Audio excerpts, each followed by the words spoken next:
Hello folks and welcome to Our Game, brought to you by orgaretro.com. Use the promo code OurGame to get 15% off maybe this beautiful Finch's jersey at Owen School Dublin one there. There's loads on the website there. I think it's 15% off if you use the promo code OurGame. Huge amount of jerseys, as I said. By the way, we have some coaching clinics coming up later this week.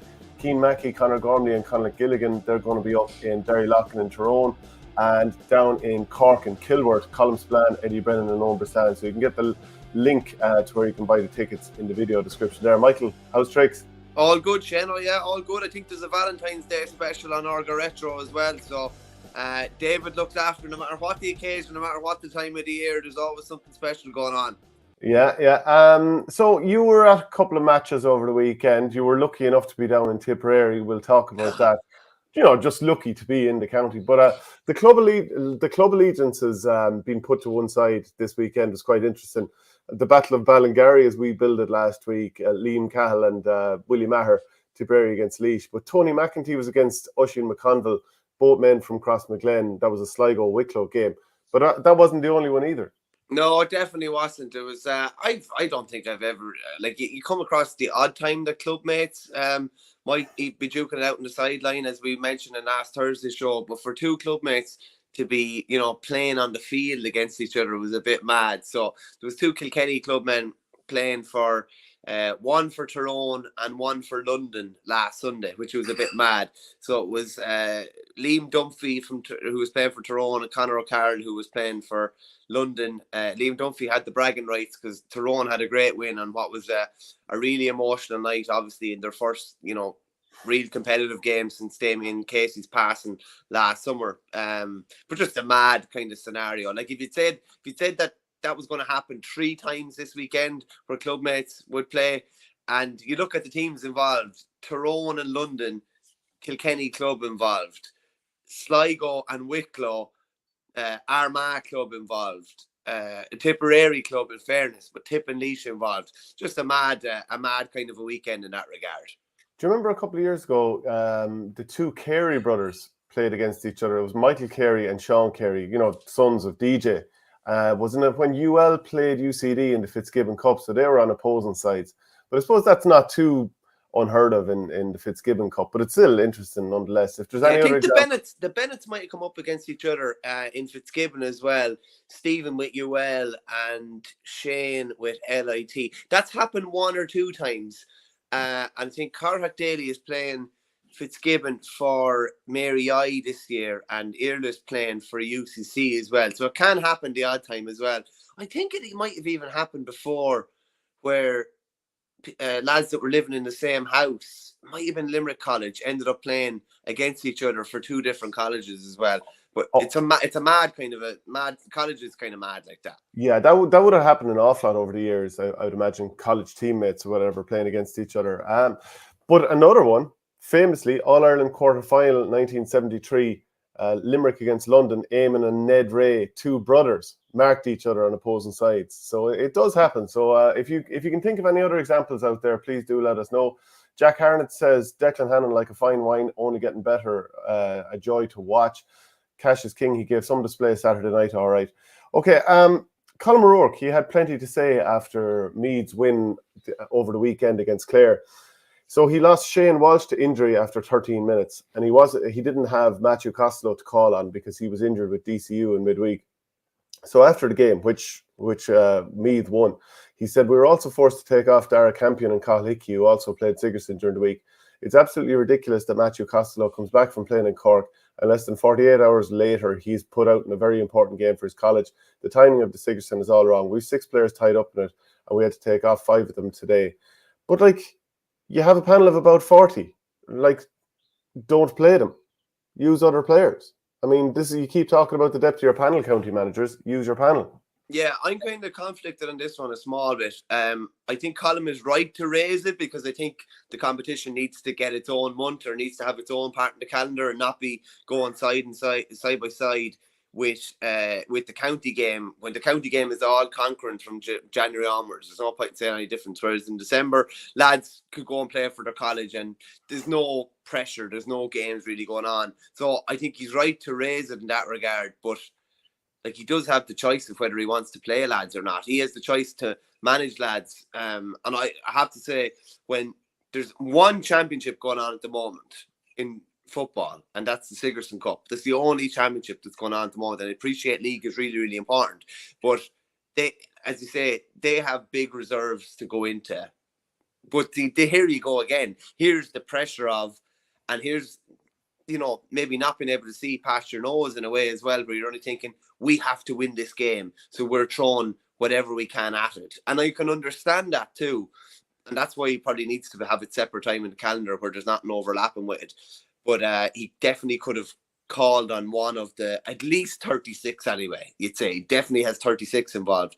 So there you go. And that just shows you probably how dominating a county manager can be as well. You probably have guys that I was listening to Peter Canavan speaking yesterday, and his own sons would be involved in it as well, where you have lads nearly been told not to play for their colleges, potentially lads on scholarships as well, been told not to play with guys that they're seeing day in day out in their college courses or whatever. So it's a really messy situation. I think Colm is right to raise it, but I think he's maybe talking out both sides of his mouth as well. Yeah, well, like there's a lot of different things at play here. By the way, I remember in the club championship last year, a player was dropped from the club team because he had lined out with his college. So and this person was on a scholarship as well. I think just January should be a college only month. Again, there'll probably be problems with the pitch, but anytime from November to March at times, you're not sure when pitches are going to be right. So maybe just go with January only. How about mid-December to mid-January? I don't know. Just with Christmas in the middle of it, it's a bit tricky. I wouldn't rule it out totally, but I just think that's a bit tricky. So I think the way you said there's only one championship going on at the moment. Well, for a lot of county teams, the league has become their championship. So for Meath, they're in Division 2. They don't want to drop down to Division 3. They don't want to make the Tailteann Cup thing more of a, the Tailteann Cup and Sam Maguire. The league has become ever more important.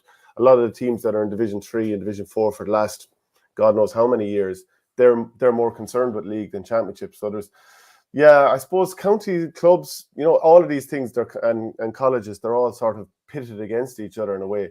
But I just don't accept it because you've 40 players, and don't carry 40 players if you're going to put a lad out 3 times in the space of a week instead of giving someone on your panel a chance. We'll go through some of the comments. Pat OK says mostly seen Colm called out for his comments. Ridiculous that he played these players, could have played others. Joe Butler adds, if Colm was serious enough about injury, he should not have played them.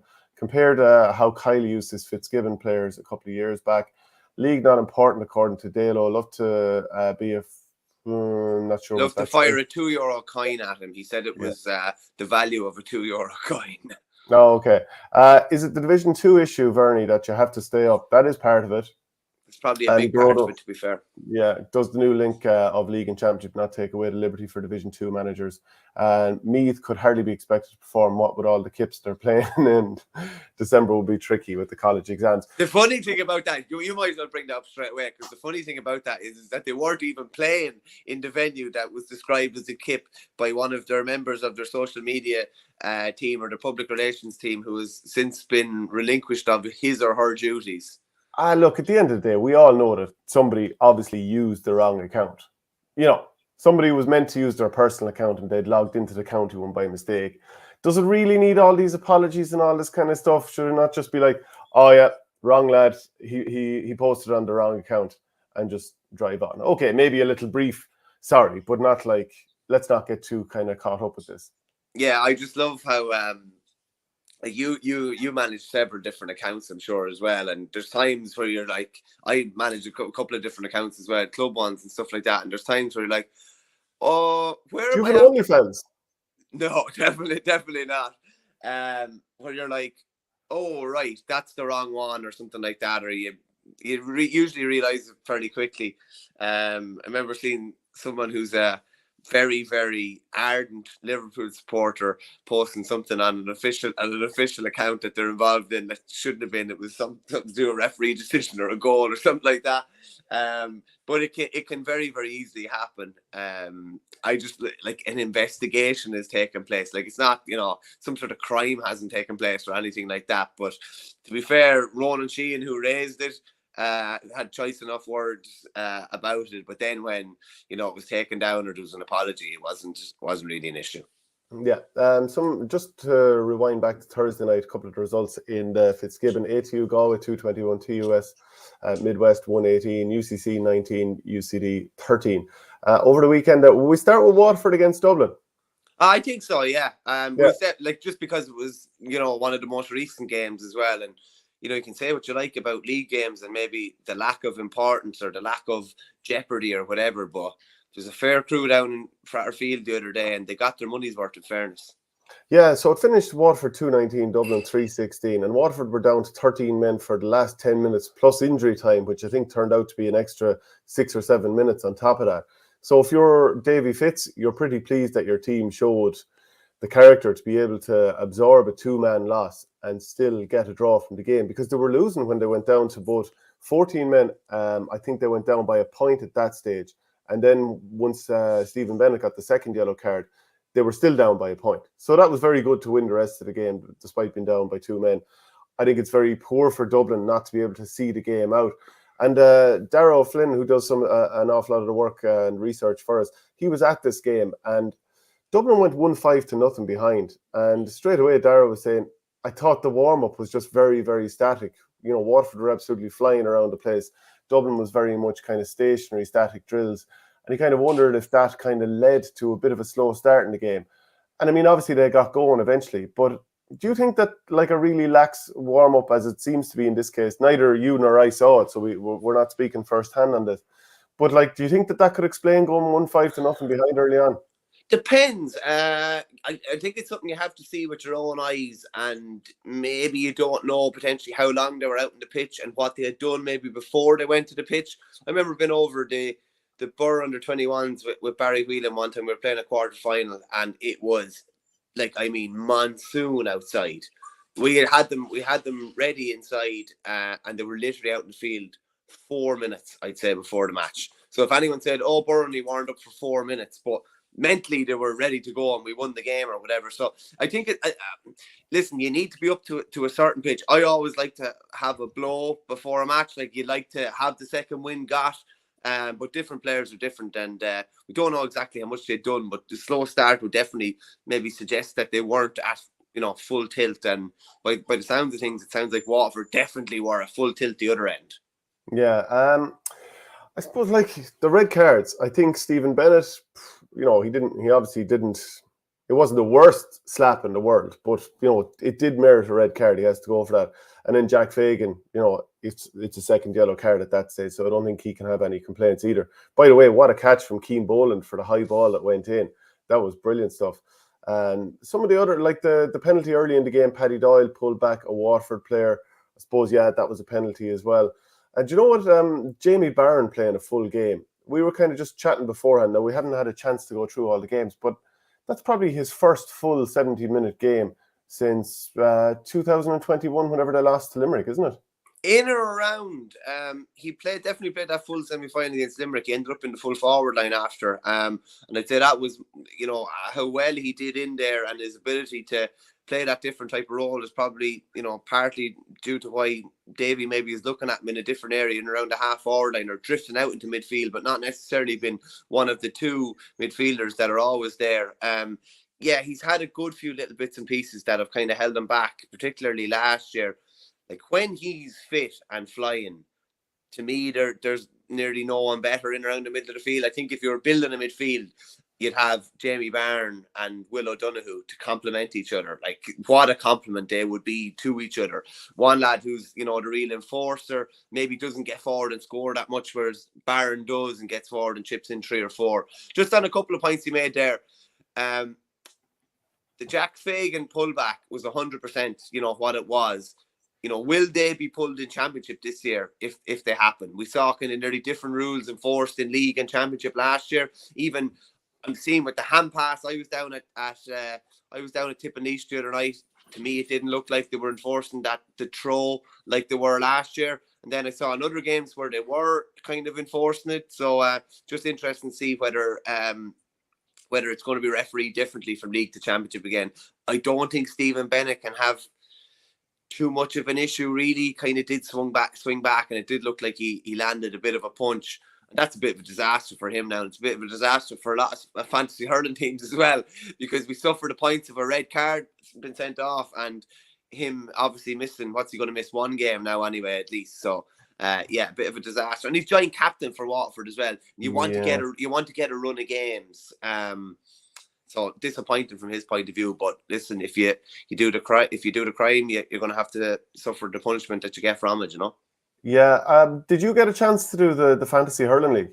I did indeed. I was late in the day. I came in around if it closed at 1 o'clock, I was in at 12:45. I haven't got a chance to add myself to the OurGame league yet, but I'd say I got around 240 or so. I'd say I'm safe to say I'm probably ahead of you for week 1 anyway.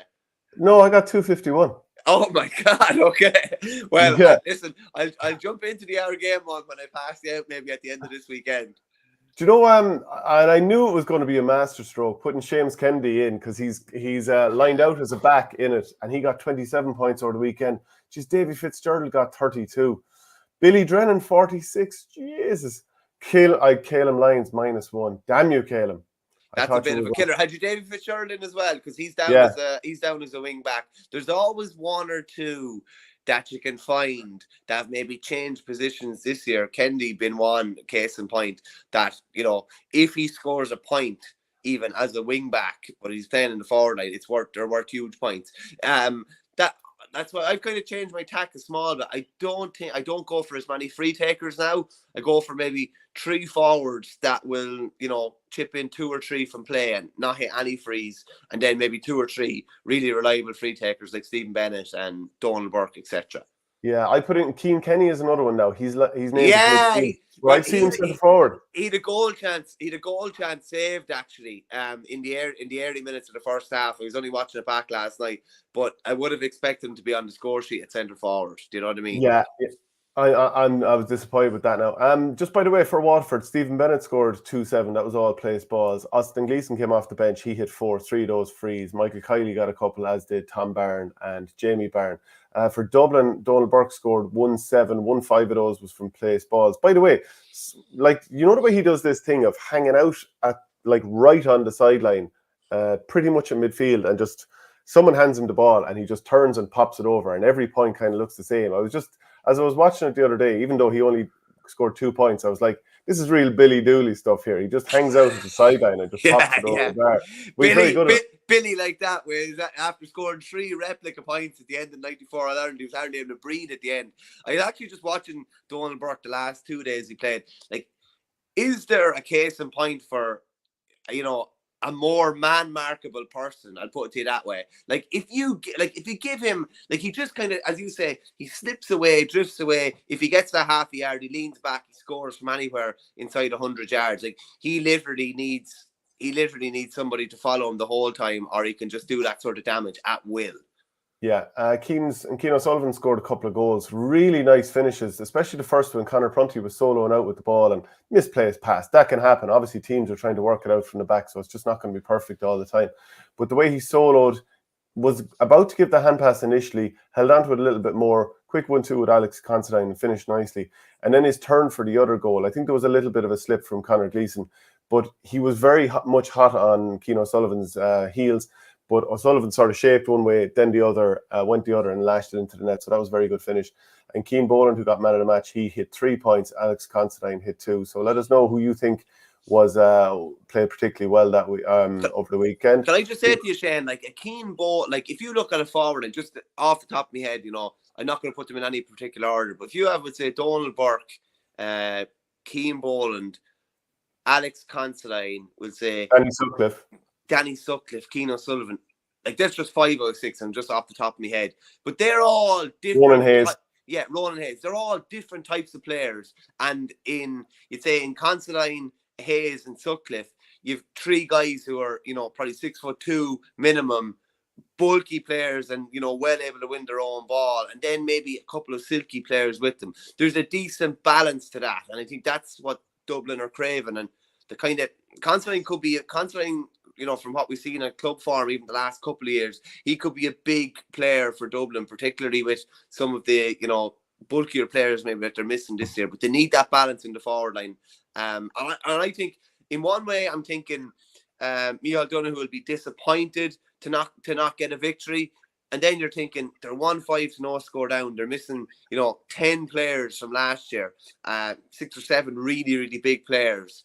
I think he would have taken your arm off for a draw before the fixture was made. So I think he would have before circumstances change maybe mid-game and that.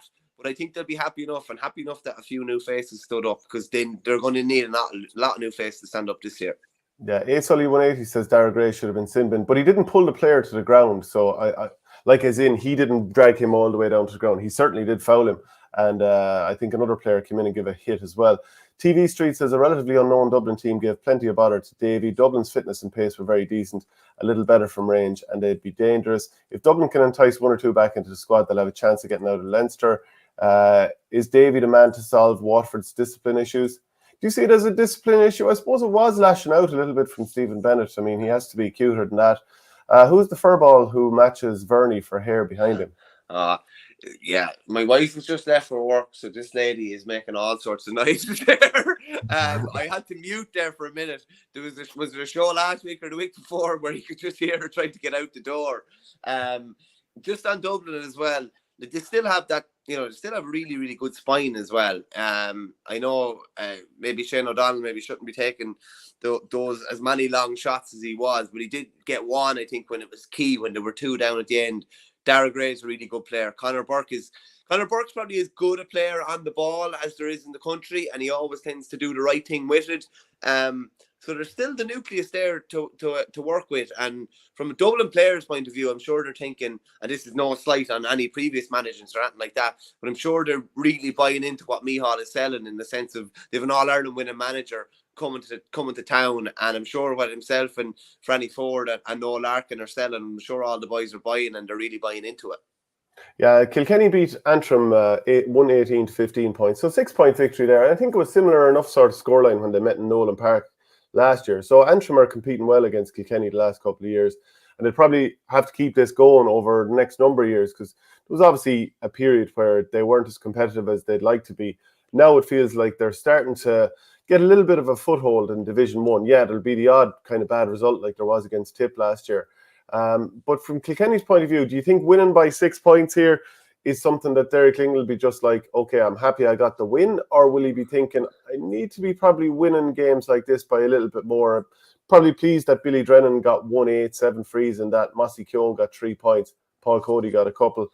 For Antrim, Conal Cunningham got 8 points from frees. Niall McKenna got a couple, and James McNaughton got a point early on as well. So do you think Ling will be happy with this? I think he'd be happy enough just to get a result. It is a bit of it's ropey ground to be going to, as Clare and Wexford saw in recent years, especially when you're missing maybe a lot of frontline players. Just a couple of words from Derek Ling after. He just said, ultimately we got the result at the end. It wasn't perfect, but that's okay. And he was asked about maybe if they were going to be playing a different style maybe than under Cody, and he just said that they were working on loads of different things. He said, I'm not sure if it's a new style of hurling. A lot of people talk about it. I'm not caught up on it. Ultimately, when they get on the pitch, they have to be able to make decisions. We're working on lots of things, of course we are, but when you get on the pitch, players need to play what's in front of them. I always love that approach, I have to say, and I don't like lads don't like lads being overcoached either. I think there is always an instinctive element to it. Now, that's not to say that you can't somewhat coach that instinct, if you get me, and teach them to make the right decisions in certain areas. But very, very difficult to judge how Kilkenny are going to play this time. Look, like there wasn't one Ballyhale Shamrocks player starting. There's going to be at least, what are we looking at, 5 or 6 potentially starting. So it's going to be a completely different Kilkenny team. And then, throw Richie Hogan into the mix. I think Pádraig Walsh back at 6 is definitely interesting. I know Nicky Brennan said last week, and he's always said that he thinks Pádraig Walsh should be just plonked at 6 and build the defence around him. Killian Buckley was at 5 as well and captain. So he's definitely given some of the elder statesmen anyway a chance to bed down their place fairly quickly. Blanchfield was very good at 7 as well. And one thing I noticed with him as well, particularly at this time of the year, he had, might have had the ball in his own 65, and he wasn't looking at shooting. From the clips I saw on him, he wasn't looking at shooting. He was looking at giving that ball into the Billy Drennan, that kind of diagonal ball. And Drennan's little sidestep for the goal, I think in time, people will realise that he's, quite like Aaron Gillan in the sense that he's not totally one-sided around like that, far from it, but he does lean towards the left and then maybe show him to the right a bit more. But he looks a bit bulkier, I'd say, than when I saw him in Thurles last year when they beat Limerick in the under-20. And when you have as good of an eye for score as he has, for a score as he has, like, get TJ in around him, get Owen Cody in around him, get Adrian Mullen in around him. And you'd imagine he's the sort of player that, even if he's not able to win his own ball yet, he'd be able to rove around, and like Donald Burke, he'd be able to find little pockets of space and pop over a couple from playing most games. Yeah, last year with UCD, we played against his Maynooth team in the Freshers, and like just exactly the point you were making there in terms of being filled out, he's come on a huge amount since then. Pádraig, Collins and Paddy Deegan were excellent, and then Billy Drennan was class too. Corrigan Park is a fortress, says Grodogo Grackon. Kilkenny are missing the Ballyhale players. I'd be happy if I was Ling if they lost. The story would be post-Cody era after a slippery start. Exactly. Yeah. Straight away. Like when Clare were beaten there a couple of years ago, like, it was like, what's Brian Lohan doing in Clare? Like, I think it's totally disrespectful to Antrim at this stage. And as you say, I think they're becoming a seasoned enough Division 1 outfit.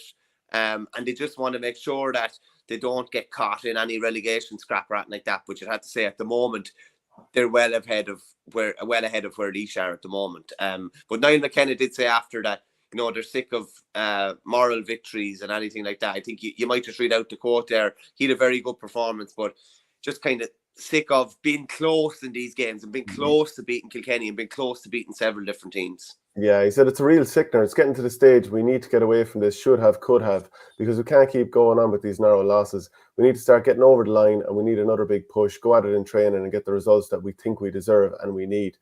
I mean, go back to last year, they had that result against Clare, they had another result against Wexford, and then, the tail end of the league, and I know they made plenty of changes, but was it 6 or 7 goals that Tipperary put on them, and then a huge scoreline that Dublin put up against them in Leinster, and you're kind of on the back foot for the rest of the year. So they probably do need to start franking their form in some of these bigger games. But J Clad 93 says handling errors killed Antrim. And you know what? I didn't see the full of the game. I saw the highlights, probably like a lot of people. But when you don't get the ball into your hand first time in hurling and you're against a serious team, that is where you're just going to get punished.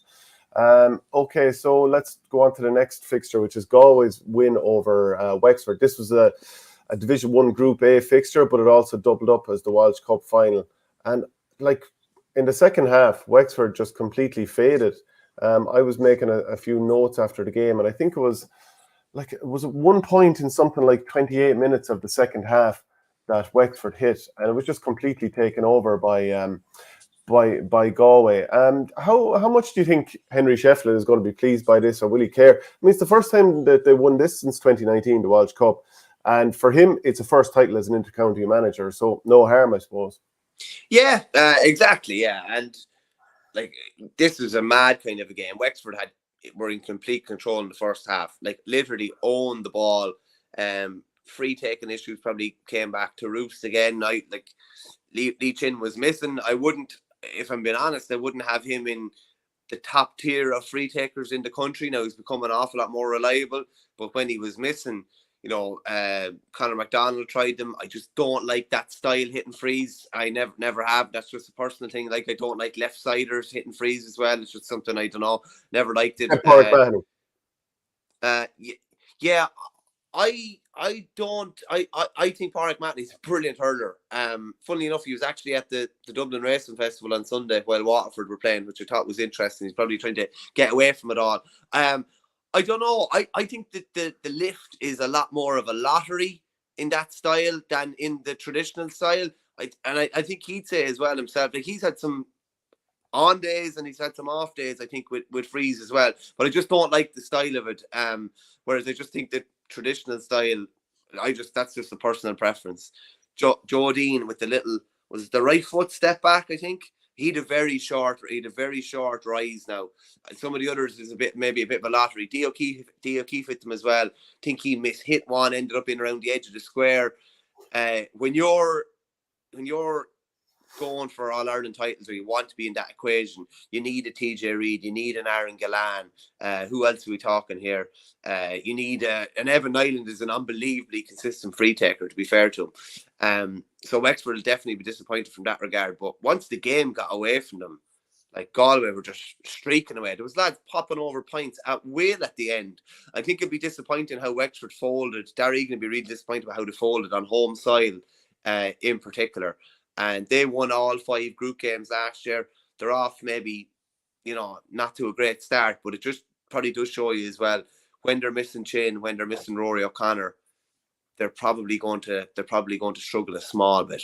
Yeah, but as they found out in the league last year, you can have erratic results, and it doesn't matter too much in the summer. Like when it comes to that first championship game, all these games go out the window.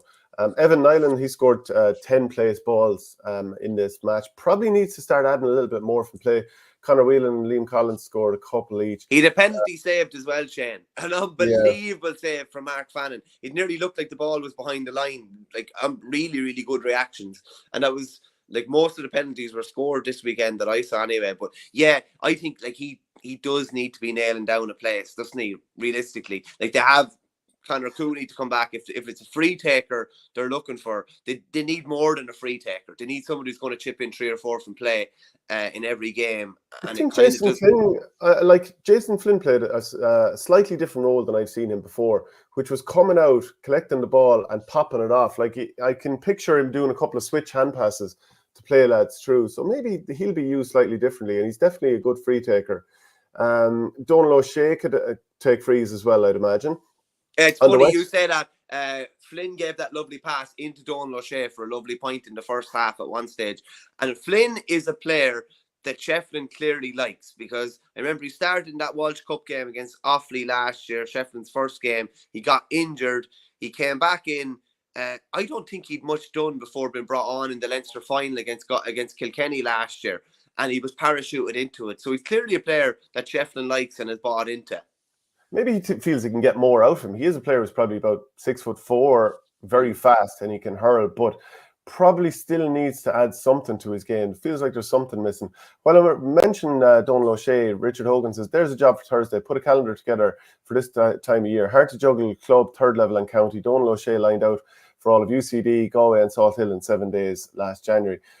So the scores for Wexford, Conor McDonald scored 4 points, 3 of those frees. Charlie McGuckin, the more I see him, like he seems to have filled out as well. Really good Offaly blood, you see. Good Offaly blood there, you see. Well, luckily he's after getting away from Offaly. But like he, to me, looks like a player who's really going to kick on this year and have a massive year.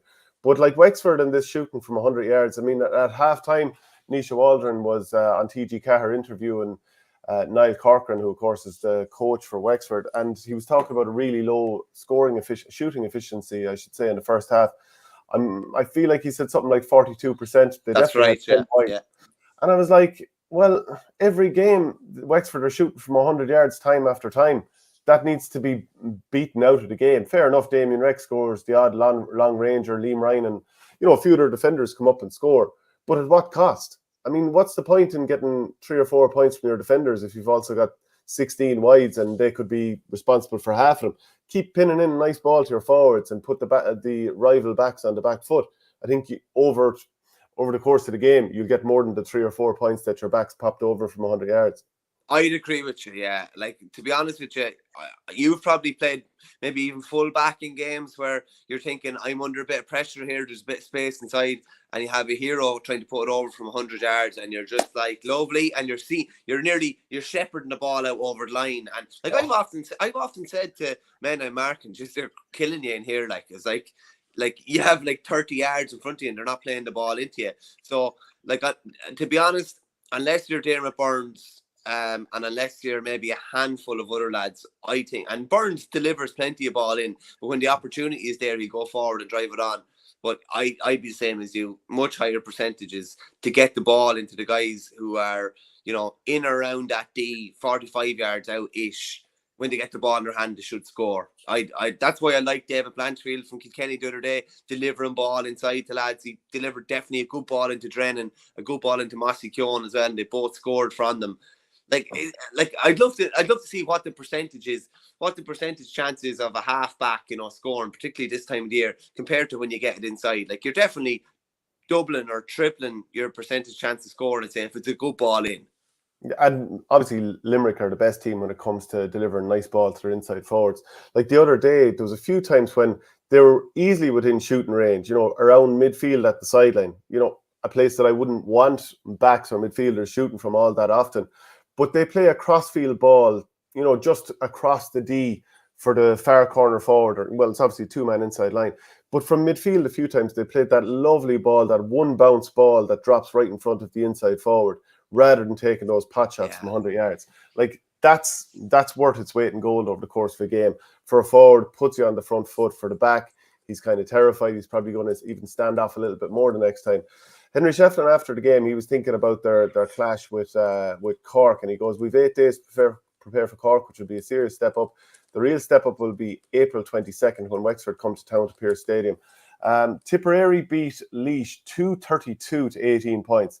Now, I was there last year in Colin Bonner's first game, and it was like, it was monsoon type weather in Port Laois. Tipperary won by 4 points that day, and at times we're trying to work the ball through the lines, and there was a sense that a bit more of a modern approach was going to happen. By the way, we saw nothing but running the ball through the lines between Wexford and Galway. Yeah. And it's going to be more and more of a feature. And I'm wondering, is it going to be as exciting to watch? Probably not, because we love to see this kind of blood and thunder hurling of the ball flying 100 yards time after time. That's just not going to happen anymore. It doesn't mean it won't still be exciting. But what was this performance like from Liam Cahill's side? First competitive outing, we'll say. Our Tipp back? I actually just tweeted, our Tipp back, our resident Premier man thinks so. I tell you what, I kind of said it to you, Shane, before. The brief highlights I had seen of them in the Munster League, they do just look a totally different proposition. They look like a team that have a clear, definite plan of how to play, a lot of hard running, going through the lines, not wasting ball, should we say, always trying to get lads on the front foot, always trying to create the overlap. Overlaps were everywhere the other night, and trying to create the overlap for goals as well. They only got 2, but some of the point scoring was brilliant. And they just looked like a totally different prospect. There's no aimless balls going inside. There's no real 50-50. It was a couple of 50-50 balls now, but generally the ball going in is sympathetic to the forward line. Couple of things here. There were 4 points to 1 up, within 10 minutes, I'd say. Then they got Seamus Kennedy got a goal, lovely finish after an overlap, I think it was. And then when they had the foot on Laois's throat, and they just kept it there. Then I think it was 1-4 to a point. It was 1-8 to 2, 1-12 to 2, 1-17 to 7. And even when there was a tiny bit of a lull in the second half, Jake Morris came on and injected another bit of kind of pace into it.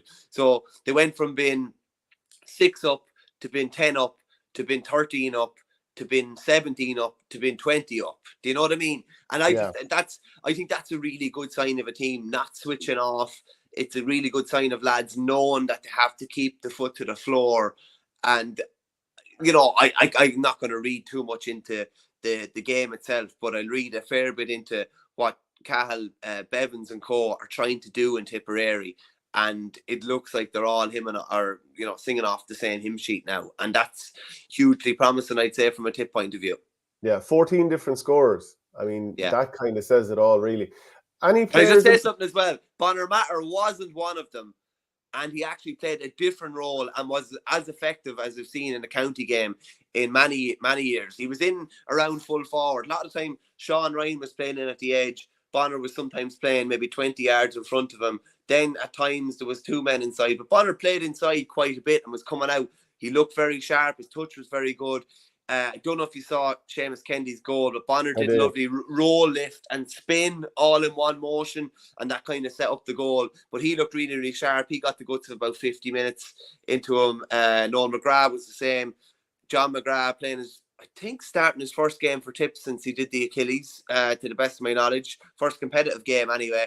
It's going to probably take him a bit of time to probably bed back in, but he was pretty sharp as well. Of the newcomers, Keane O'Dwyer was unlucky with a goal chance he had. End Rowland made a good save down low. He ended up with 2 points. Same with Sean Ryan. There's probably going to be a fair bit of, we have Seamus Callan to come back and a few other kind of big names. And Jason Ford didn't start as well. But signs are that there are plenty of options there anyway. Now, Liam Cattle did say that Ger Brown is out for the year with a knee injury. They didn't realise maybe how serious it was. Connor Stakelum, who was flying it. I really like him. I just think he's a brilliant link player, and he's always efficient and ruthless on the ball. He had 3 points. He limped off with a hamstring early in the second half. But yeah, I would say from a Tipp point of view, a lot of positive signs of what's coming ahead. But we'll judge a lot more after Kilkenny this weekend. What about Laois?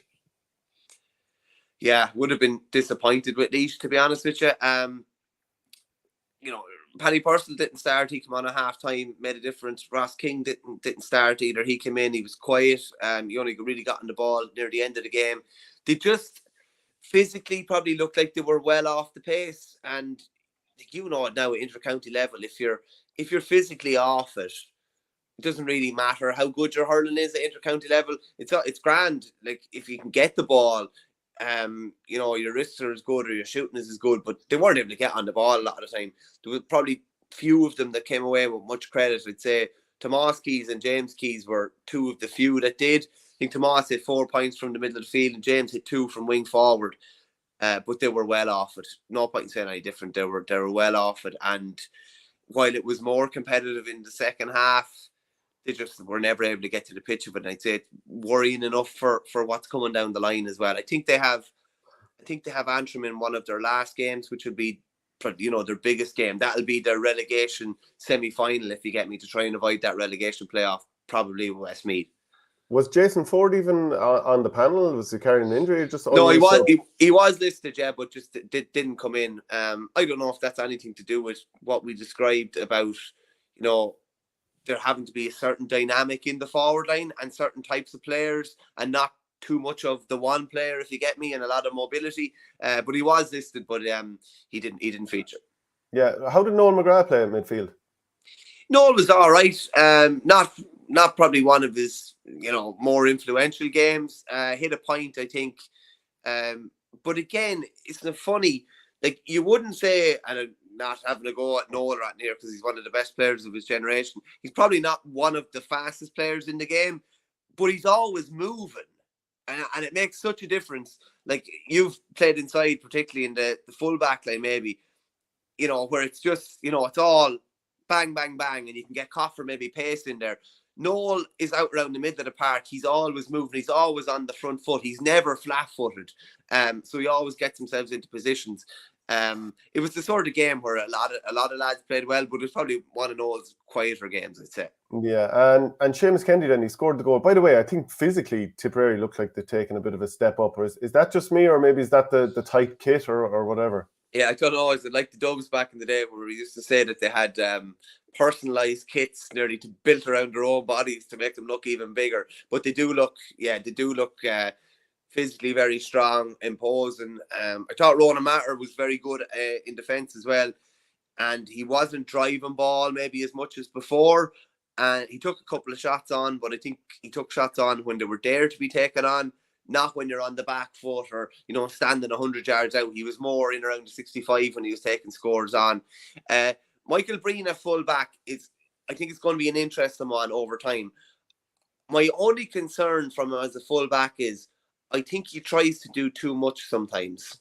As in, he attacks ball when he probably just needs to be safe and let the forward score a point and protect the goal. Yeah, or just spoil. I wonder it, and that's something that's going to have to be developed. I wonder, is that something that's in him? He's played as a forward for a long time. He's obviously played in defence before, but just that spoiling effect of, you don't actually need to touch the ball. And at county level, just say he's marking Galan, would say, in a championship game, he doesn't actually need to touch the ball to have a big impact on the game. If anything, if he doesn't touch the ball, but his man doesn't touch the ball, he's had as much of an impact. So I just wonder, can he develop that spoiling tactic? It's like it's gung-ho for every ball, and it doesn't need to be. That's just my opinion. That was just looking at him the other night. And then I'm thinking, is it a bit like when Paudie Maher went full back, because he's so used to out-hurling his man, or certainly trying to out-hurl his man, that he's going up for ball when it isn't really there to go for. And you will get punished when you're that close to goal. You know, I'm thinking the Johnny Glynn performance, even though that was only just one day.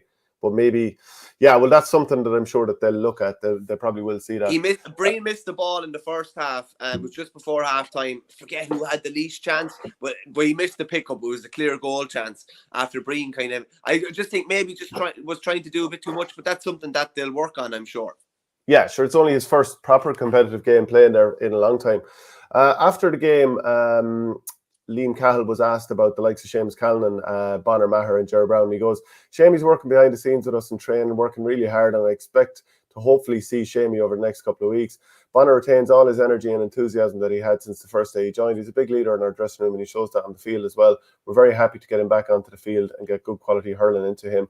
Ger, unfortunately, has a recurring ongoing knee injury. When we investigated it further during the week, it showed up that it'll require surgery. Unfortunate for Ger, and unfortunate for us as well, that Ger will likely miss the remainder of the season through that injury. Very disappointing news. But Ger is very young, and he's a guy who'll be back very soon when he gets that sorted. I think he's 24 now. And with obviously sadly losing Dylan Quirk, and of course cruciate injuries to Craig Morgan and Barry Heffernan, Tipperary don't have their strongest hand. Cork and Limerick, so 217 to 22 points. Now Robbie O'Flynn dislocated his ankle, but hopefully it's not all that bad, that he'll be back sooner rather than later. Probably he's going to be out for a few weeks anyway. But like when you saw that and you saw the stretcher coming out, the game stopped up for so long, I think everyone was thinking this could be a season ender for a player who I didn't think he had a brilliant first half, but by God, he was doing some stuff in the second half. Yeah, he's becoming one of Cork's most important players now at this stage. He's probably their best player last year, even when they were playing poorly. He just has an ability. He just has an ability to get on ball now and get key scores as well. Like as you say, wasn't particularly influential in the first half the other day. Then he comes up and delivers that goal with just a brilliant finish. Would have been interesting. I wonder would it have went in if Nicky Quaid was in there. That's just my own point of view. And then obviously he sprayed that ball across for Declan Dalton's goal as well, which was, can I just say, there was so many things I liked about Declan Dalton's goal. First, the ground stroke, which I think in around the goals, I think it's lethal. I think as a forward, it's lethal because the keeper is just not ready. You know when you might get a break off full back, and it's just if you whip it, sometimes I think it's just there to happen, and there's a kind of an air of unexpectancy to it now. People aren't expecting, but Horgan makes a run towards the ball, and he's not actually gesturing like he's going to play the ball at all. He's not trying to play the ball at all, but he just runs in front of Richie English. So rather than Richie English getting the flick, which I think he would have if Horgan hadn't made the run, he buys Declan Dalton half a second just to get the pull on the ball, ends up in the back of the net. This is a real game of two half jobs from Cork. The first half, they didn't engage. They didn't want to get involved in any of the physical confrontations. The second half, it was the exact opposite. They squeezed up on Limerick. Huggy came back and got a block in around his own 45, which you don't see too often. And there was big turnovers, big hits. That's probably something to do with maybe Limerick tiring somewhat as well, I would say too. But Cork just delivered completely different display in the second half. And I'd love, like, I'd give out about Cork a bit, obviously, as you well know. But I'd love to jar that second half, put it in a bottle. And if they could produce that the whole time, like I think that's one of the few, that and making sure that they have that solid spine in defence. And I think they definitely have a 6 at this stage. And Owen Downey definitely impressed that at number 3, which is funny, kind of fighting out for a spot with his with his brother. But sure, in goals, 2 brothers are fighting it out as well, yeah, the Collins brothers. It's nuts, isn't it? I'd love to jar that second half with Cork and just say, lads, this is what you need to do every day, or because if they do that every day, they're a match for anybody on any day. Well, do you want to put it in a jar or a bottle? You don't seem to be too convinced. Message in a bottle.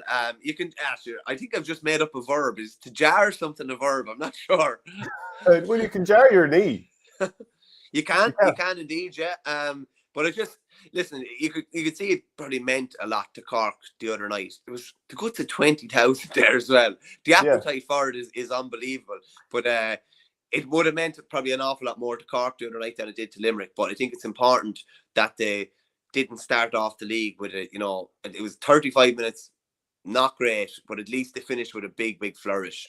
Yeah, so 16-8 to Limerick at half time, and then very much Cork took over after the break, and a bit of a disappointing fade out for John Kiley. Like, fair enough, they wouldn't have anything close to their championship team by the end of the game. But this time last year, Cork didn't play one good half against Limerick. They played two brilliant halves and beat them well down in the Gaelic grounds, and it didn't count for anything when they met in the championship. So how much can you read in? I'm not sure. At halftime in RT, there was talk about should Cork push up and have a go or whatever, but like, they pushed up in the All-Ireland final in 2021 and they got absolutely filleted. Now, when I was looking at them in the first half here, I was like, is the issue that the forward line isn't really built for working hard? Now, there's some great forwards, or there's some good players in there, and I thought Brian Roach is somebody who stuck out to me. I thought he was very good in terms of his work rate as the game wore on. But I'm like, is Conor Lehane the sort of player that's going to physically impose himself? Is Cormac Boateng? It's not really Declan Dalton's game. It's not really Patrick Horgan's game. So then you've got Roach and Robbie O'Flynn, who probably can work their socks off and at pace for 70 minutes. So I was looking at it and I was like, geez, I'm not really sure how this, like, that forward line, to me, picking that forward line, I wouldn't see that working in the championship against Limerick, because we have to measure everything against how will that go against Limerick these days. I think Lehane, like we said about Nyland earlier, I think Lehane needs to start doing a little bit more in these games. Like, sometimes we see flashes of it. This really wasn't his day, and like, we always talk about how talented he is, so we're not questioning that at all, but really wasn't a good performance. Patrick Horgan scored 10 points, 6 of those from place balls. Some really good moments in this game. O'Flynn won one, and Dalton a goal. Owen Downey, like you said, he was one of the scorers. Plenty of lads hit a point each for Cork. For Limerick, Reedy, he scored 8 place balls. Gearóid Hegarty. Now, is the talk that Gearóid Hegarty was the one who was getting booed on the way off rather than Cian Lynch getting booed coming in? I would have said so, just because he's kind of a divisive player. Absolute, like, lunacy from fans to be booing a player going off in the league, though, isn't it? Or booing a player come on. It's just, I know Tomás Mulcahy obviously commented on Twitter about it. He just said it was, an embarrassing, really. And it is. Like, it's absolutely ridiculous. But is it a bit of crack? Like, I mean, I'm not sure the motivations of different people when they do it, but is it just a bit of crack? Oh, I don't know. It's not something I like to see at all, to be honest with you. It was quite prolonged, I thought. Like, I don't know, like you talking about, like, when someone misses a 9-darter in darts and they start booing them, like that kind of crack. Well, no, not quite like that, but like, they're booing and they're like, obviously they don't like getting pummeled by this player in all the big matches as he continues to do, but they're not really all that serious about it. Yeah, I don't know. I just, wouldn't be a fan of it now myself at all. I don't know. You don't know. I wouldn't give anyone the benefit of the doubt in that regard, to be honest with you. Yeah, okay. Well, Cork supporters are awful sour anyway, says One Stop Auto. Cork and Kilkenny fans like a boo, says Adrian McGrath. The way punditry should be, Richard. Actually, I'm not sure what that relates to. So is there anything else you want to say about this game? Like, I mean, Pat Ryan said he demands goals. He goes, if we want to be doing anything this year, we have to be getting 3 or 4 goals in every match. We got 2 today, and we'd like to be getting another one if we can. So, like, they did it really up the work rate in the second half and maybe flooded the middle that little bit more. But it's really hard to know after that game. Was that more about Limerick not having their frontline players, or was it more about Cork just finding something at half time and being a little bit inspired after the break? Yeah, by the end of it, I suppose Hannon was off. I think Hannon had a finger injury coming off. Hegarty came off as well. I think that was more, I'd say that was probably preordained maybe before the game that he was going to come off. Cian Lynch has some head of hair in him too. Like, it's literally like there's little red locks flying out through the helmet. Well, himself and Tom Morrissey have a fair old battle going with the hair. They do, is right. I don't think Limerick would have had a lot of kind of new faces finishing out that game. Interesting. I understand that John Kiley has trimmed some fat in his squad, and I think of the names that are gone, I believe Pat Ryan is gone, Robbie Hanley, Darren O'Connell, Brian O'Grady, and Conor O'Grady were the 5 names that I had heard from someone very close to the scene. So Pat Ryan would be a big one if he is gone, because he's obviously was absent last year when they won the All-Ireland, but has generally been a really good impact sub for them. Obviously scored that goal in extra time in the All-Ireland semi-final against Cork in 2018. So looks like he's gone from the squad. But there's a lot of new fellas in there. Yeah, your Kieran Barrys, your Adam Englishes, your Fergal O'Connors, your Donncha O'Dowligs, like they're Shane O'Brien as well has been getting his chance also. Donncha O'Dowlig was only in, and he had a point put over the bar off Owen Downey, a lovely one off his right, and it looks like he's continued his Moan Lean form. Jamie Powers in there for Moan Lean as well. Like they've got lots of new talent coming up as well. Like Adam English, I think is a very exciting prospect. Probably wasn't his game this time, but I think there's more to come. I don't like the over-the-shoulder shooting is the one thing I don't like. And I don't think Limerick management would like. They want lads shooting on the front foot where possible. But Seamus Flanagan has made a career out of shooting kind of half over the shoulder on his left-hand side, wheeling around from the 45. Okay, now he's probably a bit of an exception, I would say. But maybe, yeah. But so Limerick can't stop shooting over the shoulder and doing it well, is what we've now come to the conclusion. Well, Hegarty never shoots over the shoulder. Tom Morrissey always shoots on the front foot as well. You'd say the same for Kyle Hayes. They always shoot on the front. But I understand where you're coming from. Those 2 lads you mentioned have as much credit in the bank as you like. I just remember seeing English against Clare last year. It was in the last league game.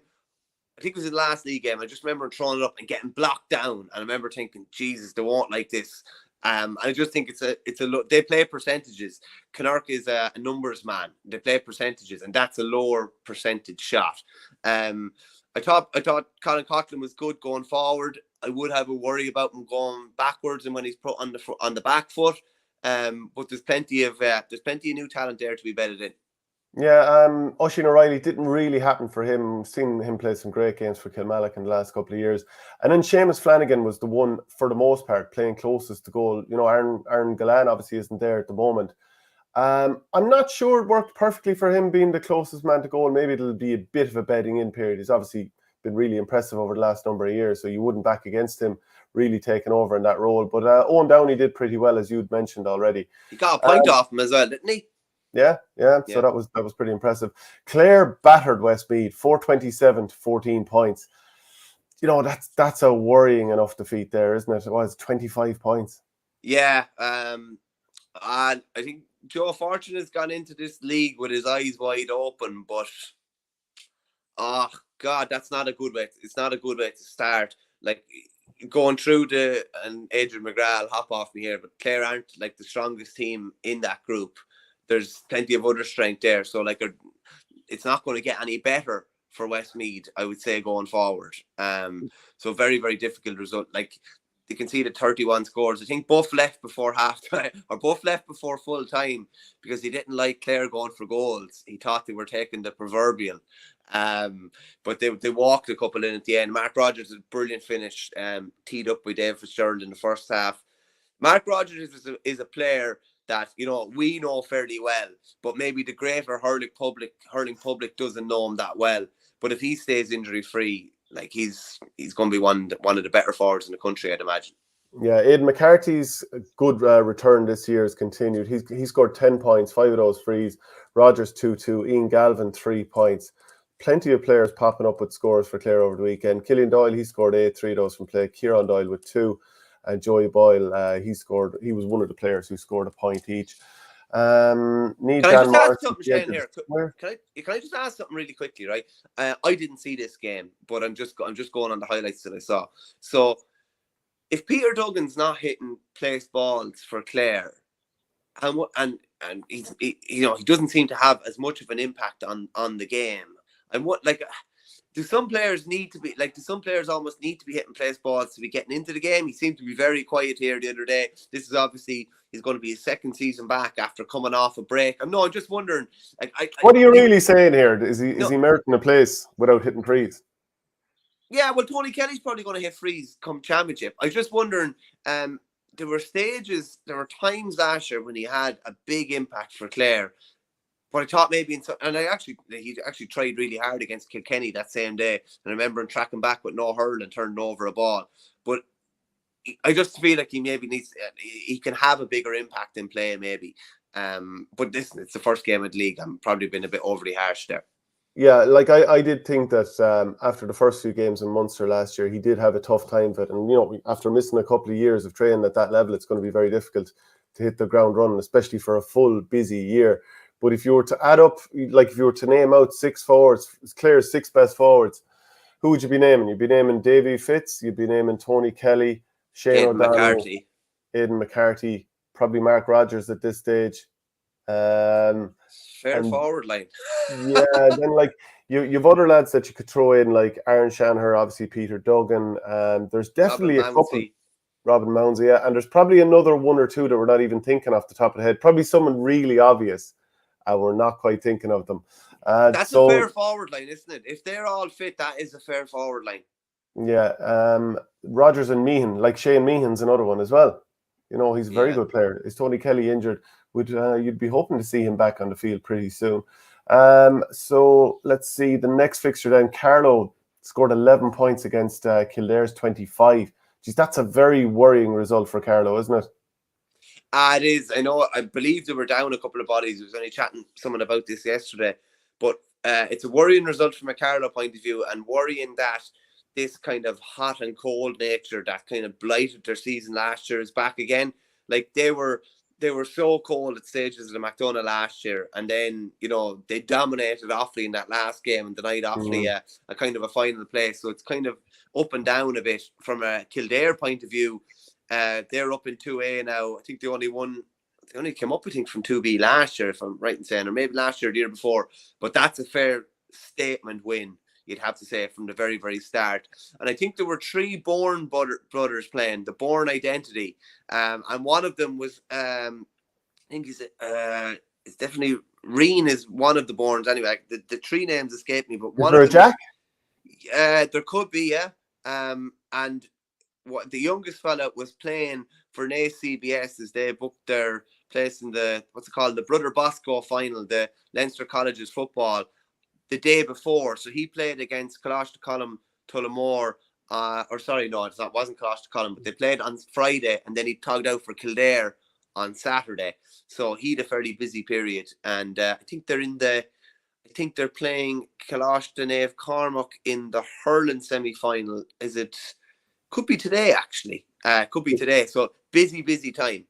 There's a Keane Bourne anyway. I was just trying to look up the names. I couldn't quite find a match report on it. Down 18 points, Offaly 20. So Down played the second half with 13 men there. Shane, I have to go back to Adrian McGrath after going in about a couple of Clare players that we might have forgotten there. Well, I mean, Adrian, this is just kind of at the top of the head. We were trying to think of the forwards and we didn't have them all named. Ryan Taylor and Cathal Malone, he's naming 2 midfielders, might squeeze onto the mighty Tipp 26 Shane. Maybe one spot between the 2 of them. Face Fuchsia White, I'm not sure what you're saying there. Tom Mullally's hard work with Naas coming back to bite him at county level. Poor start, but Carlow will improve when lads get back. The way championship is structured, says SRI, is going to destroy small panels like Westmeath and to a lesser extent Laois and Antrim. If any injuries at all, no time to recover for the next game. Are you happy enough with Offaly getting a 2-point win there? Yeah, it was hard work, Shane, by all accounts. Down went down to 13. We only came away 2 points of a win, but not been smart. Win is a win. When you're making a trip that's, probably about an 8-hour round trip and taking in everything that goes with that, as long as you have a W at the end of the day, you're happy coming down the road realistically. And while it's not ideal, I think they downplayed a full half with 13, and we struggled over it. But as long as you're getting out the other side, that's the main thing. Got down the road happy and building and ready to go for this weekend, I should say. Yeah, Meath had a big win over Wicklow on 2B. That was 224 to 214. So good day there for Saoirse Bull from the side. Donegal beat Sligo 116 to 15. And we already talked about Tyrone seeing off London 126 to 318. 20-year-old Mickey Little, he showed nerves of steel, hitting 11 points, including 2 crucial late frees that sealed the win there. Afterwards, Little said, this is in the Irish News that I saw, it's obviously tough. Damien Casey wouldn't have missed a shot, but I just had to trust the process. If you miss one, just hit another one and you'll score. I did miss a few, but thankfully I scored the last couple. There were a few in the first half that should have been over the bar. There's a few free takers in the team. It could have been Sean Duffin or A.D. Kelly, but unfortunately he's injured. Anyone who steps up, you just have to back them. I would have backed them, and I'm sure they would have backed me. So this was the game where you had 2 Listownie men against each other also. Do you want to go through the Division 3A fixtures results? Yeah, I surely will. Yeah, a good win for Armagh against Louth. It was finished 318 to 116 in Darver. Monaghan had a 2-point win over Fermanagh, 213 to 114. Mayo and Roscommon played out a 17 points apiece draw. Funny enough, Mayo footballers drew 17 points apiece as well last weekend. Division 3B round 1, Longford had they were beaten by 2 points in home style against Cavan. Finished Cavan 113, Longford 14 points.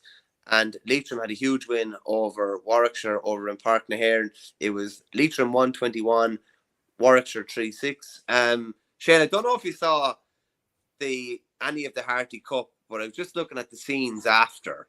My God, I don't know if it was because of the way the camera was situated just behind the presentation area, but it literally looked like Semple Stadium was full. Like the pitch was full with people. Obviously, a historic occasion. Cashel Community School winning their first ever Harty. I wouldn't say it was an epic going on the score. It was 12 points to 11 against Hurling CBS.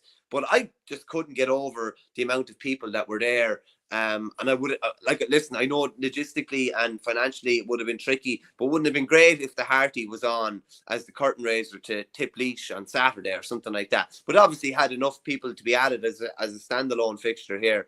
But a huge win for Cashel, massive win. Yeah, there was over 7,000 people at it. Like the thing about Semple Stadium is it can fit, give or take 50,000. But if there's only like 2,000 there, whatever it is, there's still a decent atmosphere, probably because of the roof was pretty low on the stand. But like the first all-tip final in 106 years of the competition, a first ever title for Cashel. Like this is huge as well. And man of the match, Gerard O'Dwyer, who's a brother of Aussie Rules star Orlo O'Dwyer as well. After the game, Ronan Connolly said he's a joint captain. We're not finished yet. We're going all the way. So that's the job. Yeah, that's what I like to see. So the scores for Cashel, he scored 6 points from place balls. Ian Ormond scored a point. Plenty of other players scored a point as well. Tommy Maher, he scored 5 for Thurles, and Robbie Ryan scored 3 as well. Yeah, very low scoring game, but I mean, you can imagine the pressure that the young lads were feeling in this fixture. So delighted and for... even a big fixture been in Semple Stadium as well. It does add. You probably miss frees and chances that you normally put over in your sleep in a smaller kind. Maybe in your own school's pitch or whatever. But my next door neighbour down here is just from Cashel, and he's hoping. I was only chatting to him yesterday. He's hoping that 2 Tipp teams in a Harty Cup final, and you see a good amount of lads involved at Fitzgibbon Cup level, that the underage is really there, and this could be the start of the revival. I know you think the revival is already well underway. And speaking of revivals, it's amazing the amount of bad press this has gotten from some people. But the Offaly Schools beating St. Kieran's in the Offaly Miners. Well, last year's Offaly Miners beating St. Kieran's 116 to 114. I was down at the game. It was good. First half was poor enough, to be honest with you, and Kieran's probably could have had a couple of goals. Ted Dunn nearly scored a Richie Hogan-esque backwards flick and hit the crossbar in the first half. He did end up with a goal. Kieran's were up by a point at half time, but Adam Screeney, who was good in the first half, was just deadly in the second half. And the real kind of game-changing moment was, I think it was Stephen Minogue in goals for St. Kieran's, and Screeney was just playing a game of chicken with him about where he was going to put the short puck out. He knew he was going short, and he just goaded him into getting it close enough to where his hurl was, tipped it down, soloed it in, threw a sidestep, came back out to the left and drilled it to the bottom corner, and that was the difference in the wind-up. And returning to the scene of the crime where they were beaten where the vast majority were beaten in the All-Ireland minor final last year, it was really weird actually Kieran's had a free about 2 minutes into injury time in a similar area of the field as the Tipp boys had it, just at the opposite end, going back towards the O'Loughlin's end, and you're kind of thinking, is this deja vu? But they saw it out really well, and it was the perfect circumstances to win it in, where they had to come through that kind of nervy finish. Do you think that the Offaly schools, this sort of amalgamation type thing, should continue? I mean, we've seen in the past with Dublin colleges as well. Yeah, the one thing is, right, it's the same as like East Kerry, right? So David Clifford won't be playing for East Kerry if Fussa, as you always call them, are a senior team. No more than Paul Murphy won't be playing for East Kerry next year because Rathmore will be a senior team. So none of the Offaly schools are playing at A level. Now, my own school in St. Brendan's would always traditionally been playing A, but they're in the B final, I think, next weekend, and are struggling to compete at A. So I have no issue with an Offaly amalgamation team going into the A. They're not training together the whole time or anything like that, far from it, unless they're all in with the Offaly under-20s, which is the same management team as the schools team here. They're not all training together. Their primary function is their own school. So the Burr lads are training with Burr, Coláiste Column are training with Coláiste Column, and Kilcormac lads are training with their own school. So from our point of view, it's great to get exposure at A level hurling. And if Burr go up to A, which I'd imagine they would if they win the Leinster title, or if Kilcormac go to A, if they win it, then they obviously can't compete for the Offaly schools next year. So I've no issue with it. And from our point of view, you're getting lads exposed to that really high level of hurling, and it's a perfect scenario for us. And I don't think any Offaly team is going to be as strong as the one that we have at the moment. And they don't go on and represent Leinster All Ireland stages either. So Kerry beat Monaghan at the weekend, 3-16-14. And if I was Vinnie Corey, I'd be pretty concerned about the manner of the defeat, because they were overwhelmed by a Kerry team that has plenty of lads to come back into it. Your Shawnee Shays, your David Cliffords. But Paudie Clifford's goal. Now, I was giving it the big one about this goal, saying it was class and it was composure. And some people were like, well, he soloed 80 yards and no one tackled him. He on put the it into post. the net. Yeah, anyone could do it. But what I thought was brilliant was, number one, he did it at great speed. Number two, when he was soloing, it was almost like he was picking up pace rather than slowing down. Like, there was people saying he bounced it 3 times, but he didn't at all. He was just soloing so smoothly that it I don't know, maybe it even looked like he was bouncing because he just didn't lose any speed. And then a couple of times, it looked like he was about to pass it, or he shaped to pass it, and he was able to change his decision, mid-action. And then the runs from the 2 inside forwards were really good, because they didn't make the decision for the defenders. The defenders at all times were caught in 2 minds, because everyone was doing the right thing. Clifford wasn't given the ball prematurely. The forwards weren't getting into positions where they couldn't shoot.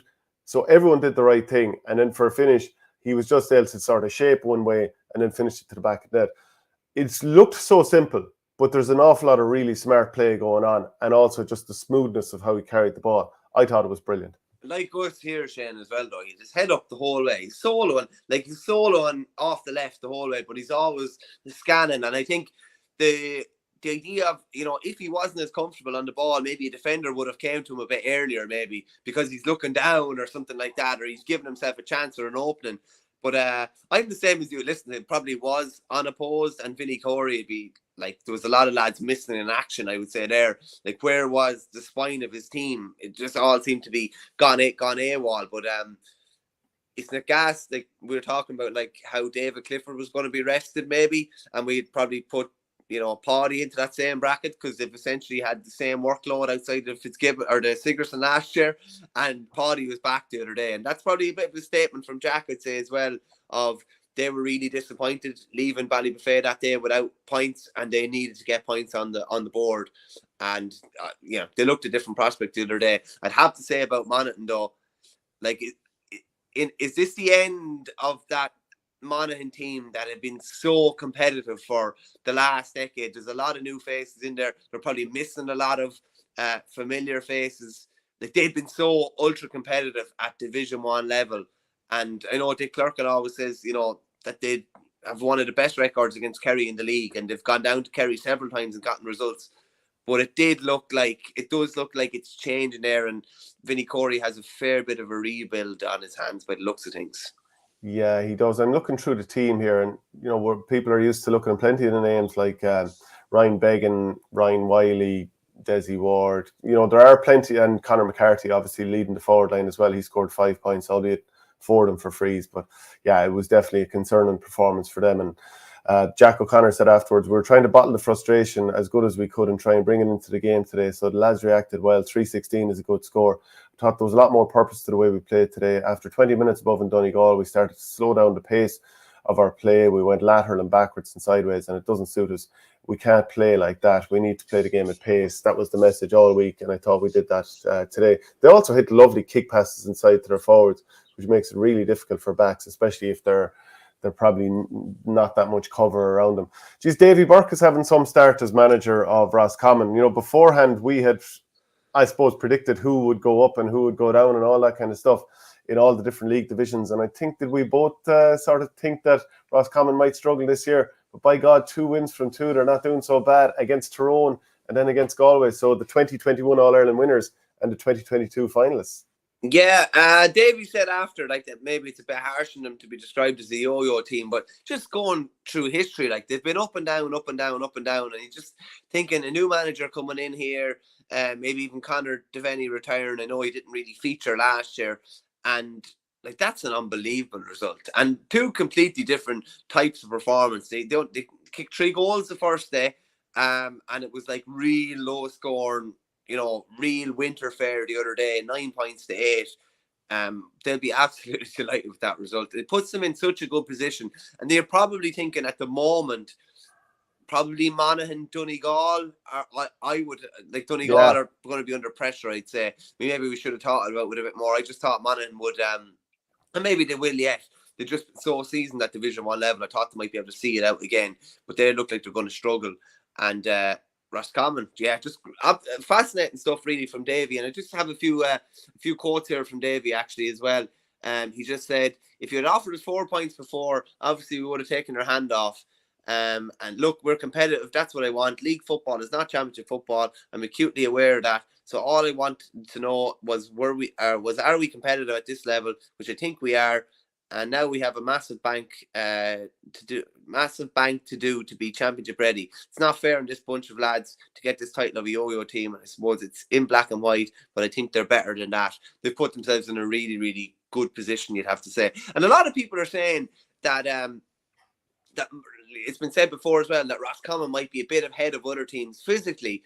Like, Davy was one of the last managerial appointments made, so I doubt that's the case, to be honest with you. By the time he got his backroom team assembled, got his squad assembled, I would have said that they were one of the last teams to go back, along with maybe Donegal, who I think were the last big inter-county team to get manager. So I doubt that's the case. And Davies used his bench really, really well in the 2 games, and he's brought experienced lads in off the bench both days, and they've helped to turn the game. On a flip side of it, from a Galway point of view, like, Galway are now down. They're all their starting full forward line from the All-Ireland final last year. Rob Finnerty, I think, has ankle ligaments. Shane Walsh is away celebrating Kilmacud for a second time now. Now they are definitely officially champions. And now Comer is out. We don't know the extent of the knee injury, but it didn't look hectic. Insane. Yeah, didn't look hectic. And last year was one of the first years we got a pretty much uninterrupted run. And when he's, looking back at 2018, he had an uninterrupted run. He was outstanding. He just offers something different. I don't think that Galway don't have that type of player, that real physical force of nature that you can't really plan for. And he's probably going to be on the back foot now, potentially for championship, and it's going to be, Damien Comer will be back for the championship. Yeah, he might be back, but will he be Damien Comer, if you get me? Do you know what I mean? Yeah, do you remember 2020, the Winter All-Ireland, that sort of rushed him back, and he got injured in a league game against Mayo, or re-injured it, and then he's under pressure then for championship. They'll have to make sure he's 100% right. Joyce said afterwards, I'm not a doctor, he has to go for a scan to see, but it doesn't look good. There will be injuries in Division 1 against teams that are chiselled and in great shape, so there's going to be contact and you're going to pick up a few knocks here and there. Dames looks like a knee injury. Hopefully it's not overly bad and he plays some part in the league yet. The injury to Damien probably had a downer really on the rest of the lads, and we didn't recover much after that. We're not going to press the panic button. Diarmuid Murtagh scored 3 points. Ben O'Carroll, I think he came off the bench after being brilliant against Tyrone, scored 2. And then a few other lads notched a point each. Can I just say something on that? I don't buy that. I don't buy that an injury can have a downer. It shouldn't have a downer on a team. I know they're missing lads, but I remember chatting to somebody involved with the Limerick hurling team last year when Cian Lynch went down injured in that game, and I was saying, like, what was it like? Like, oh no, it was Donal O'Grady before Christmas, and it was the selector / coach, and I was saying, like, what was it like when Cian went down? And it's almost like you can't show how big of a loss it is, because everybody will realise how big of a loss it is, and that will seep in or whatever. And he said they were all kind of inside, they were like, oh Jesus, you know, Cian's not going to be available for the All-Ireland final now.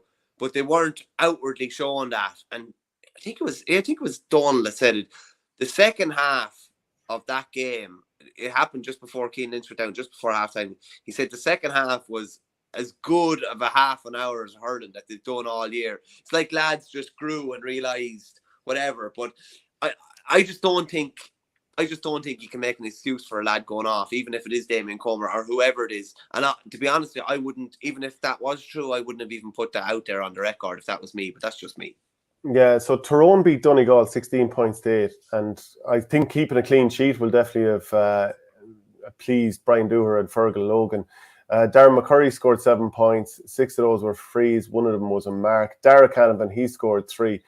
Jamie Brennan scored a couple of points for Donegal and Conor O'Donnell as well. But yeah, after a really good victory the last day, that's not particularly pleasing when you'd imagine for Paddy Burns. Armagh and Mayo. Paddy Carr, sorry. What did I say? Paddy Burns, Mr. Burns.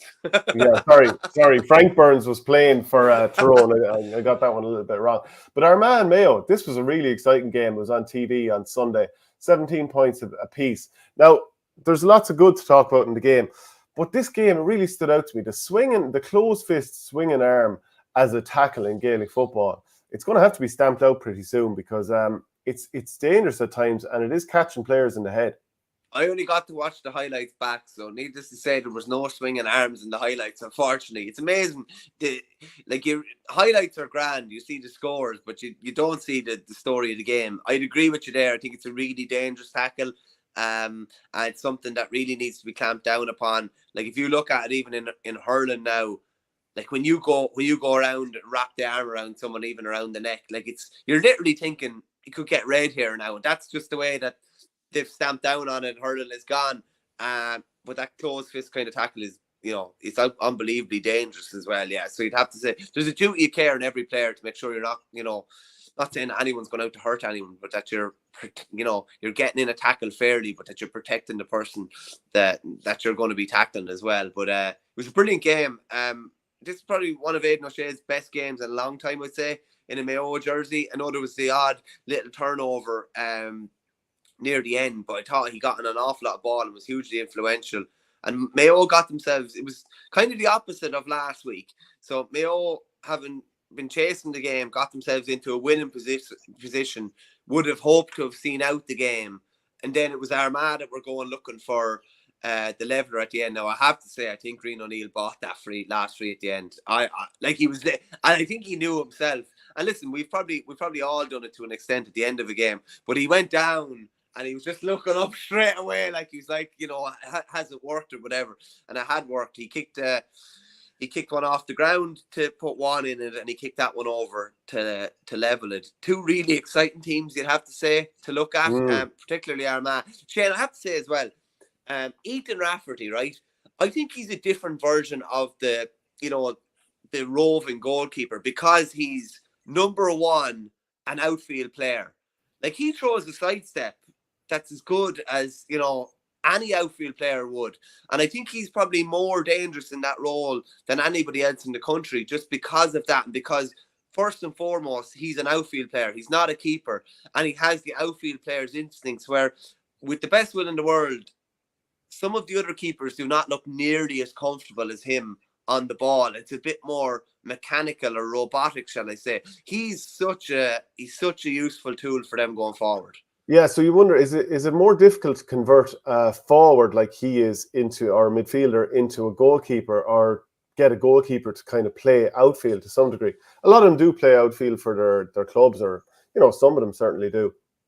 But I'd say it, like, these days, so many of the kickouts are probably you're just allowing teams to just have the short ones. So if Ethan Rafferty's in goals, and let's say he has 25 kickouts over the course of the game, and he's allowed to go short with 20 of them, there's no real risk and no real concern about, can he find this pocket with a kickout? So I'd say, like, when it gets to championship, and like, he's a beautiful kicker of the ball, but if you haven't been a goalie 25 years or whatever, maybe teams pushing up on him and asking him to find those pockets, pressing really hard, that would be asking, just a bit more of a question of him. But yeah, he's really, really dynamic coming forward with the ball. Do you think other teams would start trying this a little bit more, seeing if they convert it forward into a goalkeeper? Potentially, because I don't know, in Gaelic now, how many shots are coming in like the keeper should be saving in a game, if you get me? The high ball is the one, but if you're a midfielder, like we'll say Rafferty was, or in around that middle third, you're well used to dealing with a high ball. Like, I don't think very few keepers have to pull off, 3 to 4 really good saves per game, really. And a lot of them have been walked into net, or they've been volleyballed into the net as well. So I think potentially, maybe, I just think he's such a useful player going forward. I don't know if Rafferty's going into the position of goalkeeper had any influence in, was it Blaine Hughes that was the Armagh goalkeeper a couple of years ago? He opted off the panel this year, and I'd say it's fairly demoralising for a lifelong goalkeeper to see a converted outfield player going into the goals. But yeah, I just think he's a really, really he's a weapon of a player, I think, going forward. But I would be the same as you. I'd get him into that uncomfortable area, doing something that he's not used to doing. He's used to doing that going outfield. He's not used to pressing up and having to find an area of the pitch, or having to find a little pocket of space. So I definitely would be challenging him in that regard, without doubt.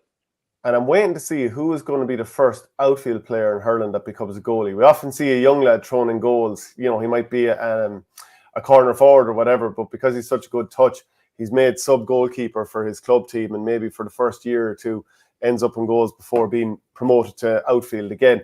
Who's going to be the first inter-county goalkeeper who's predominantly an outfield player? It is going to happen. Noel McGrath would be one that jumps out to me straight away.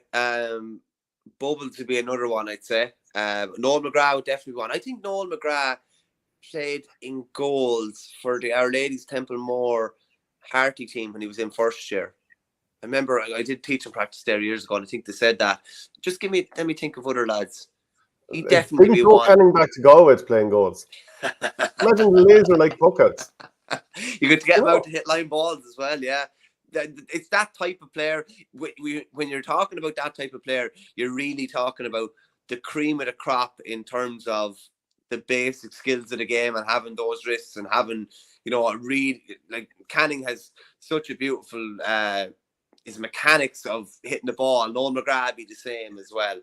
It's not everybody could do it. Richie Reid was a goalie for a while. Yeah, he was sub-goalie, actually. I forget, was he left-sided predominantly when he played in the goals? He must have been. TJ, I'd imagine, wouldn't be too bad in the goals either, I'd say. Yeah. Sully 180 goalkeepers who play outfield normally would be more inclined to come off the line when not needed. Something Bernie is not a fan of. I'm not a fan of it either. TJ and Richie Hogan, both were goalies. Remember, TJ. 2014 All-Ireland final, was it James Callan or was it Bubbles O'Dwyer's penalty? The two of them, when it was a three-man full, were allowed on the line for the penalty. The two of them went on the line for the penalty against Tipperary. Right. Because, and it's so odd because it's just because backs are the closest players to it that you normally put a half-back or a full-back on the line. But I actually love to see that. And I wonder, was it something Cody had to just bow to these lads because they were former goalkeepers or whatever? Because I'd imagine it's something he wouldn't like to see lads running back the length of the field to go into the goals. But someone mentioned Owen Kelly there as well. Like, Owen Kelly did play in goals from Mullinahone for a season, am I right in saying, when he was carrying an injury in recent years? And that's someone that can still just make the ball talk. But you're really talking about the cream, aren't you? Like the real cream of the hurling crop. Limerick 111, Dublin 217. That was in Division 2 of the football. Dean Rock hit 1-5. 2 of those were from play. 2 points of that were from play. Ross McGarry and Conor Callan scored 4 each, and Brian Fenton scored a goal. So that's 2 games in a row that he scored a goal. Limerick's James McNaughton scored 5 for Freeze. Hugh Burke scored 1-1. And Keane Sheehan and Adrian Enright scored 2 apiece. So that game was a bit of a non-event for the most part, and Limerick put some decency on the scoreline. Yeah, I think Dublin were ahead by 13 at the break. I was chatting to a couple of lads that were down there and just said they were kind of in awe of the atmosphere that the travelling Dubs brought to the place. And I think the Limerick footballers themselves may have been in awe of the Dubs in the first half because they really struggled. I think Keane Sheehan went off injured as well. Who's obviously, an all-star nominee from last year. They're already missing Josh Ryan. They can't afford to be missing anybody else. I think they put a bit of respectability on the scoreline, but it was the Dubs really dominating here. It's interesting how Desi Farrell, even last year when the Dubs were struggling in the league, Con was obviously injured, but the main personnel were always playing. Like Fenton always plays, Small always plays, Kilkenny always plays. There are certain players that they just cannot do without, even though they have plenty of riches.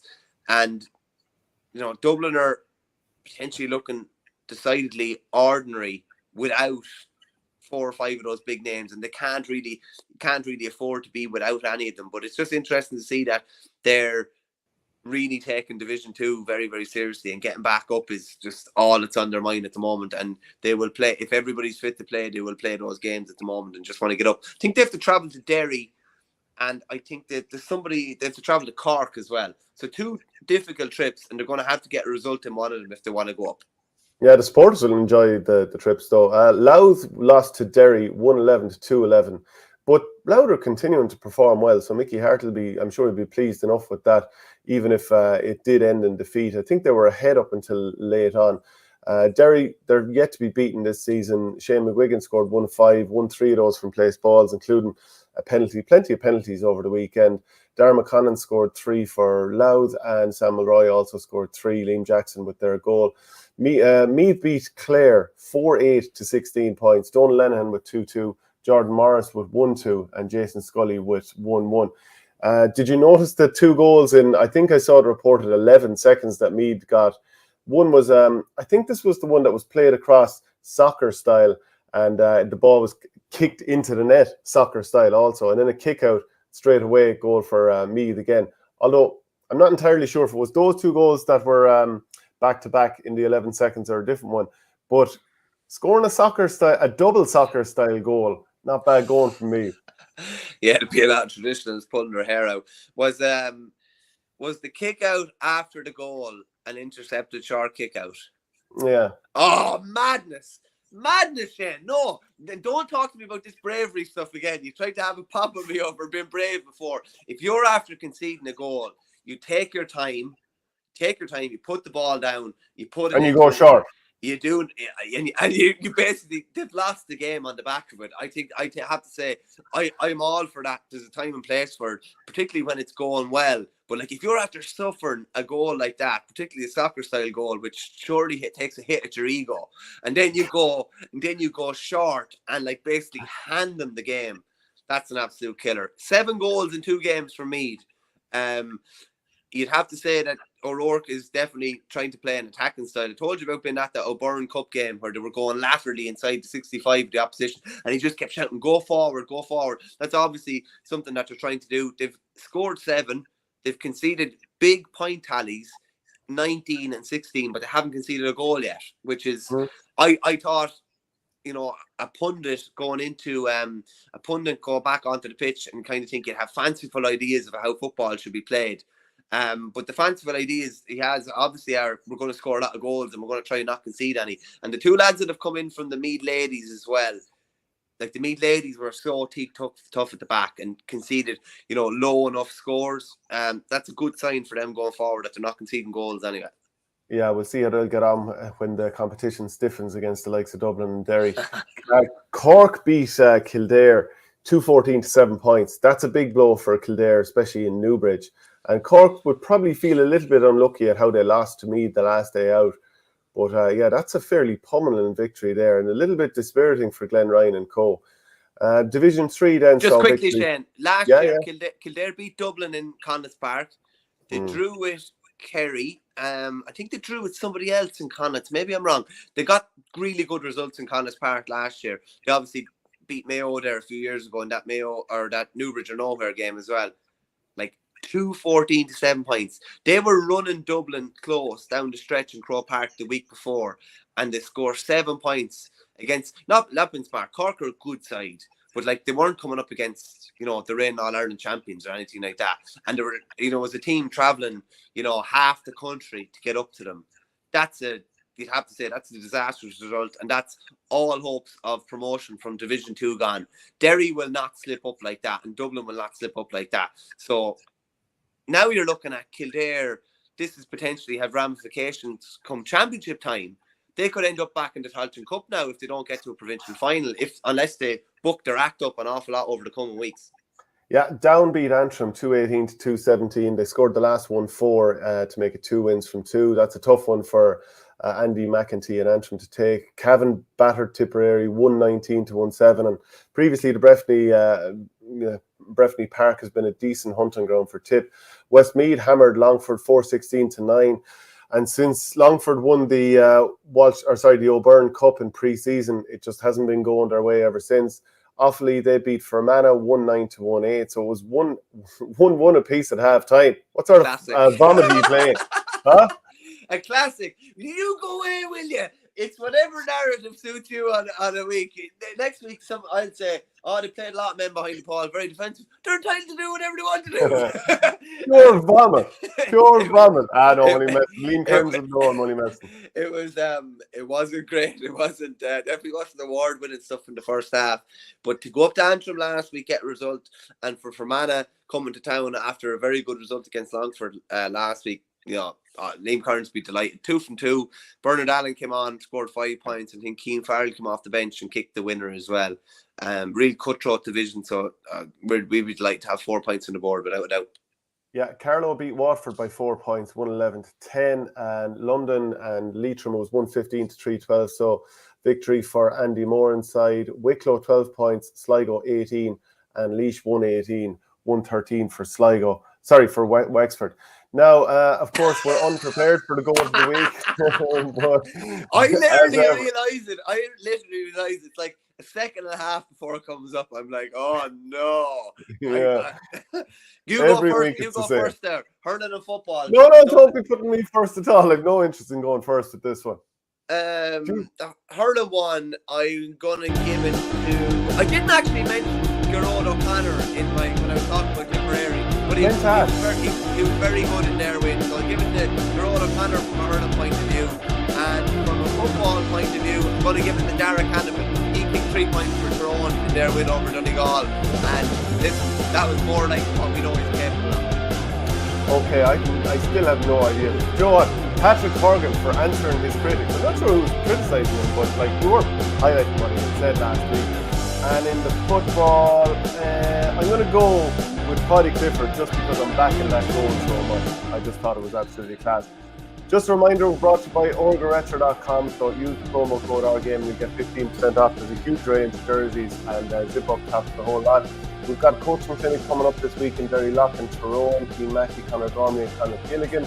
There's a hurling one also on Saturday morning in Kilworth, County Cork, Colm Spillane, Eddie Brennan and Owen Bressan. That's very close to the borders of Limerick, Tipperary and also to Waterford as well. So anyone who's in that neck of the woods, there's plenty to be seen and learned down there. I don't know if anybody could hear our goals because the music was particularly loud. I know it's great music, but it was particularly loud. My goal for the hurling, I'm actually after forgetting my goal for the hurling. Gerard O'Connor from Tipperary, and from a football point of view is Derek Hanneman.